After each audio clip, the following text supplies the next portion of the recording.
Are we recording? Are we recording? I think we're recording. Well, yeah, now we're getting sound. As you can all tell, the voice is not matching. There were some technical issues. I will tell you what they are, but it'll only make me sound like an idiot, so I'm not going to go over them. You'll have to work harder to figure that out on your own. Anyway, let's get started with the Week 2 scores. The San Francisco Shabooms narrowly beat out the San Jose Party Foulers, with the top performer being Devin Cook with 25 points, Kay Galladay 19 points, with Emmanuel Sanders coming in at 17 points. The San Jose Parleys did put up a valiant fight with 98 points. Chris Godwin put up 20 points, while Carson Wentz put up 19. Kyron Johnson put up 15. The Zeke and Reek show got absolutely devastated by Dayman. Ezekiel Elliott only managed to put up 19. Yes, 19. But still, it was not enough. While Austin Eckler put up 16 and everyone else put up Nathan. Dayman, on the other hand, had an absolute beast of a day with 120 points, with somehow the top performer being the New England defense with 36 points, Baker Mayfield coming in behind at a wide margin with 18 points, Travis Kelce also matching 18 points. The Cucamonga Cracker Killers beat out just right at the end with 122. Reservoir Dogs had 92 points. Lamar Jackson continues to be a beast, 32 points. Julio Jones, 24 points. C. Ridley, 18.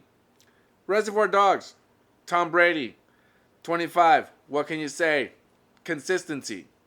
Odell Beckham Jr., redemption, baby. Redemption, 24 points. Will Lutz, 12. Kicker. You gotta love and hate when your kicker is your third highest scorer. It's probably the reason why the Reservoir Dogs lost narrowly. 0-2.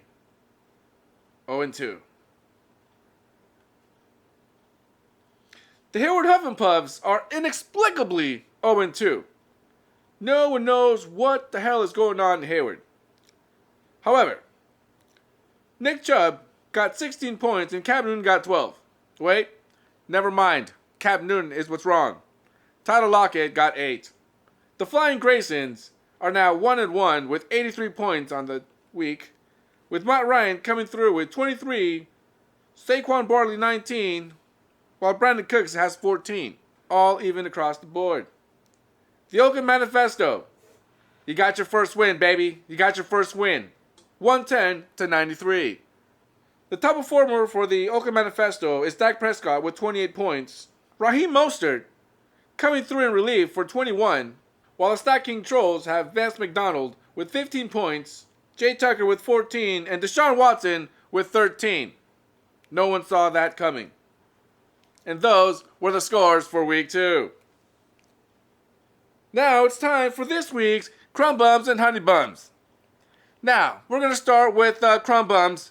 My first choice is Dante Moncrief, who had 0 yards, 0 receptions, and 0 points. You did nothing, kid. You did nothing. Why? Because you got nothing. You got nothing. Trey Burton did next to nothing. This tight end managed to get 2 receptions for a whopping 5 yards and 1 point. 1 point. Next to nothing. You didn't even earn that point. Not to worry, here comes the Honey Buns with the Patriots defense, who managed to get 2 interceptions, touchdowns, 1 sack, allowed 227 yards, 0 points allowed, came through with 36. Also top performer. Up next is Lamar Jackson. Lamar Jackson is doing it, folks. This dude might just be real. I mean, of course he's real, but I think he's a good quarterback. At least he's good for 272 yards in the air, 120 yards on the ground, 2 touchdowns, 30 points all over that ass. Here comes the point where we must come up and tell ourselves why. Why did we bench this guy? Why? Aaron Jones, running back, Green Bay, 116, touchdown. Guess what? All over your bench, baby. What were you thinking? On the other hand, the commish himself, decided that John Ross III was going to be no good. And guess what? He said, commish, you're trash, friend. You're trash.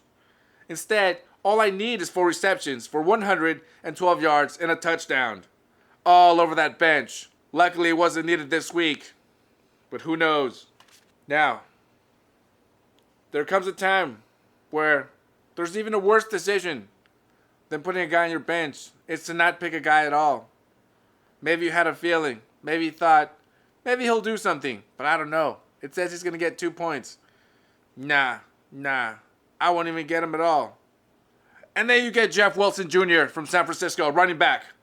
All he needed was 34 yards, 2 touchdowns, 16 points. Too bad. This motherfucker helped nobody. Wide receiver, Demarcus Robinson, Kansas City. You thought because Tyreek Hill wasn't there that it was going to matter. You thought because his other weapons weren't there that it was going to matter. But all he needed was Travis Kelce. And on the other side, he needed Demarcus Robinson, wide receiver, 172 yards, 2 touchdowns, 31 points, baby.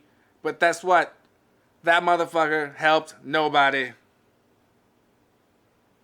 So,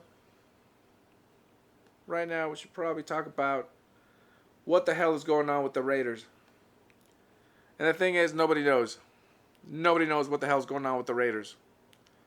I gotta be honest with you. The Raiders don't know what's going on with the Raiders. They look good on week 1, but who knows? Maybe that was an anomaly. You know what I mean. Maybe that win was a fluke. Who knows? But I promise you that the beatdown by Kansas City was no fluke. Kansas City is real. And by that I mean Patrick Mahomes is real. That dude can have anybody out there and he's going to throw dimes. He's going to throw bombs. These things are heat-seeking missiles. And they hit the target like 70% of the time, which is crazy at those distances. Anyway, back to the Raiders. Who the hell knows? But if you ask me, they're probably going to keep losing. And if they do, tickets are going to be like $15 to $20. Let's all go and tailgate, baby. Let's do it live before they fucking leave, and then we don't care anymore. Anyway, Niners, 2-0. Roethlisberger, broken elbow. I don't know. Trap game? No way. I will say that the Steelers are desperate, so it might be a cool way to get to 3-0. I don't know anything about Mason Rudolph. Mason Rudolph is quarterbacking for the Pittsburgh Steelers. He's quarterbacking a Pittsburgh Steelers team with no Le'Veon Bell because they got greedy. They're going up against, or they're putting out a Pittsburgh Steelers team with no Antonio Brown. But to be fair, that guy is, well, we all know. That's who Antonio Brown is, and odds are you're better off without him. We'll see what New England does. Probably win a Super Bowl. Whatever, eh?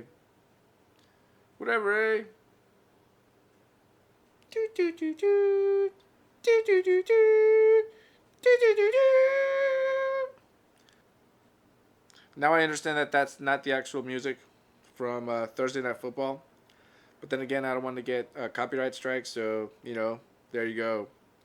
However, Thursday Night Football, we have the Tennessee Titans visiting the Jacksonville Jaguars. Tennessee is a very bland team, but everyone's healthy. You wouldn't know it because nobody cares about Tennessee. Some would say they were way cooler when they were the Oilers. Anyway, they're visiting the Jacksonville Jaguars, who have nobody. They have Jalen Ramsey, who nobody cares about, except himself. However, he may or may not be there. Jacksonville, once again, they got nothing. Jacksonville, they got nothing. Nick Foles, he doesn't have a clavicle. Therefore, they got nothing. So we got a backup QB at home against a Tennessee team who's coming in, folks. Who's coming in favored by 2. Over-under is 48 points. I gotta tell you, I think Tennessee is going to score a lot of points. Jacksonville, I have no idea what they're going to do. But if I have to lean it one way or another, I'm going to say that perhaps Tennessee is going to play down to the competition and play sloppy. But sloppy and score a lot of points. Jacksonville, they're going to play sloppy and score a lot of points. I'm going way over. Titans winning in the end. As time expires, someone is going to take it to the house. His name is Derrick Henry. Titans win 31, Jaguars 30. Dun, dun, dun, dun. Dun, dun, dun, dun. Thursday night.